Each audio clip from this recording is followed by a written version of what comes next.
Hi, and welcome to this Greenstone webinar on how to comply with streamlined energy and carbon reporting.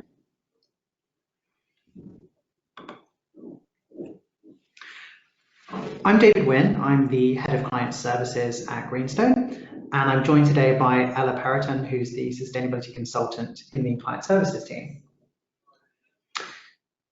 For today's half-an-hour webinar, we'll be taking you through the SECR regulations, and during the webinar, you'll be able to ask questions. So please do use the GoToWebinar questions area to post any questions to us. We'll get back to people individually on any questions that they have, and we'll also circulate some frequently asked questions following on from today's session. Great, so thanks for everybody for attending. Today we'll be going through what is SECR. So Ella will be taking us through that, as well as who needs to comply with the regulation in the UK.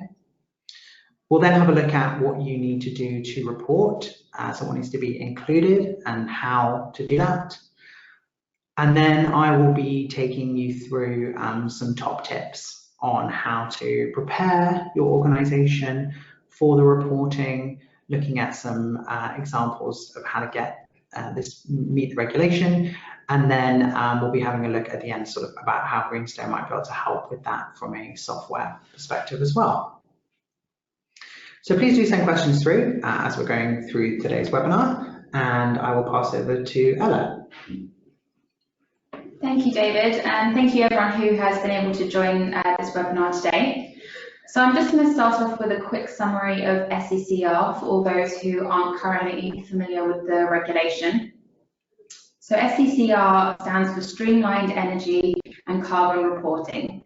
It is a new regulation which came into force on the 1st of April of last year, 2019, and it's part of the government's clean growth strategy. The main aim of this new regulation is to simplify the energy and carbon reporting landscape for the UK. In turn, this regulation has been designed to increase awareness of energy costs within large organisations and enhance the visibility of carbon reporting to key decision makers. Additionally, the government hope that as a result of this regulation, organisations in scope will have gained access to the right data in order to adopt more energy efficiency measures and ultimately reduce their impact on climate change. Having a regulation that's based on the simplification of reporting also aims to reduce the administrative burdens associated with it and creates more of a level playing field when it comes to reporting. The implementation of this regulation has been timed with the closure of CRC, the CRC Energy Efficiency Scheme, and the new regulation builds on the current mandatory GHG reporting and complements remaining schemes such as ESOS. The UK government have stated that businesses who currently report or have previously reported against one of these should already have much of the information in order to meet the requirements of SECR.